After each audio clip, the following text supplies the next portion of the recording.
Halo semuanya, kembali lagi bersama saya Raffi di channel Aera Indonesia.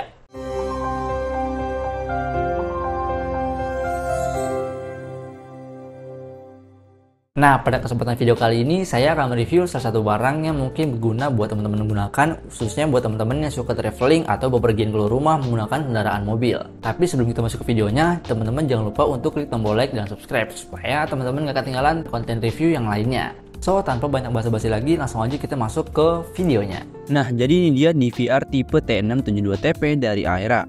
DVR ini fungsinya untuk merekam perjalanan saat kita berkendara dan yang paling utama untuk keamanan dan perlindungan terhadap pencurian atau bahkan tindakan-tindakan yang mungkin tidak diinginkan di sekitar mobil kita. DVR ini memiliki ukuran layar 4 inch dan pastinya dapat menyimpan video hingga 32 GB.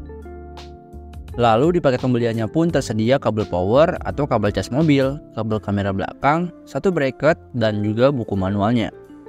Untuk cara penggunaannya juga cukup simpel banget. Kalian tinggal masukin dulu memory cardnya ke slot memory cardnya di bagian ini, terus tekan tombol powernya. Nah, kalau udah hidup maka secara otomatis videonya akan terekam. Nah, dapat dilihat dari detik video yang warna merah ini. Nah, tapi kalau semisal memorinya belum terdeteksi dan nggak bisa secara otomatis kerekam, kalian bisa format dulu memorinya. Caranya tinggal pilih menu gambar rumah ini, terus pilih setting. Nah, di sini scroll ke bawah dan cari menu format. Di situ tinggal dikonfirm aja. Nah, sebelum masuk ke hasil videonya, saya mau ngejelasin dulu bahwa ada beberapa fitur di menu setting yang harus kalian pahami kegunaannya.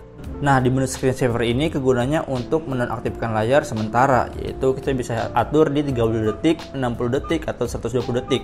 Jika kita tidak menggunakannya lagi atau kamera DVR ini tidak disentuh layarnya, maka di 30 detik nanti akan secara otomatis layarnya akan mati.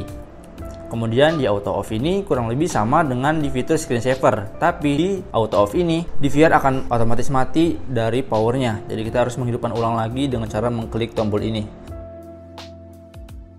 Kita ke light frequency. Light frequency ini gunanya untuk menstabilkan apabila cahaya di luar jalanan tidak konstan atau tidak stabil, karena di tiap jalanan daya listrik dari cahaya yang dipantulkan itu berbeda-beda. Kemudian di LED kalian bisa menghidupkan LED di DVR-nya. Jadi kalau misalkan kalian open maka otomatis dia akan menyala. Dan apabila kalian close maka secara otomatis juga dia akan mati. Seperti itu. Disarankan LED ini dihidupkan pada saat kita ingin menggunakannya di malam hari supaya gambarnya lebih terang dan juga lebih jelas. Kemudian selanjutnya juga ada date time. Di sini kalian bisa atur waktu, tanggal, bulan ataupun tahunnya. Dan license plate ini kegunaannya untuk mencatat nomor kendaraan yang ada di sekitar DVR-nya. Dia akan bisa langsung catat ya secara manual. Seperti itu. Kemudian di headlight ini kegunaannya juga hampir sama dengan fitur light frequency. Jadi lebih baik ini dihidupkan aja. Nah, jadi ini dia untuk hasil video dan audionya. Ini direkam menggunakan resolusi 1080 pixel dengan fps di 30, yang dimana hasilnya juga teman-teman bisa lihat sendiri, cukup tajam dan jelas. Next, kita tes di video ruang yang gelap juga, videonya nggak terlalu gelap dan masih tetap terlihat jelas. Apalagi kalau kita udah nyalain flashnya kayak gini nih, ini sih benar-benar ngebantu banget. Dan untuk hasil videonya kalian tinggal pilih menu file yang ini. Jadi gak perlu ribet-ribet lagi tuh buat playback videonya lewat komputer. Dan buat teman-teman yang pengen tahu cara supaya ada audionya di DVR ini, teman-teman tinggal pergi aja ke menu record. Terus teman-teman klik mode di sebelah sini tombolnya. Nah, ada tanda panah muncul, teman-teman klik aja. Nah, di sini akan ada beberapa menu yang teman-teman bisa lihat. Nah, di sini pilih menu sound.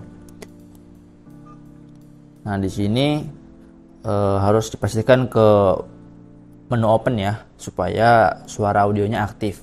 Kalau close dia tidak akan ada suaranya dari hasil perekaman videonya gitu. Jadi kita aktifkan aja di menu open gitu. Nah, ini maka secara otomatis akan ada suaranya ya. Di sini saya ingin menjelaskan untuk teman-teman yang masih bingung gimana sih hasilnya kalau misalkan tampilan di VR-nya ini dua kayak gini. Apakah nanti akan sama seperti tampilan di DVR-nya? Untuk kamera belakangnya kotak begini dan kamera utamanya lebih lebar ketimbang kamera belakang. Enggak, jawabannya teman-teman. Di sini nanti filenya akan terpisah menjadi dua ya. Jadi untuk kamera belakang nanti akan lebar juga seperti ini, dan kamera yang utama juga lebar seperti ini. Jadi ini cuma sekedar di tampilan DVR-nya aja. FYI, di DVR ini di tiap 5-10 menitnya dia akan menyimpan video secara otomatis. Jadi teman-teman gak usah khawatir kalau misalkan di tiap 1 menit akan ada jeda videonya. Oke, jadi itu dia review dari DVR T672TP dari Aera. Jika teman-teman tertarik untuk memiliki DVR ini, teman-teman bisa langsung klik link yang ada di deskripsi. So, segitu aja dulu videonya dan sampai jumpa di video selanjutnya.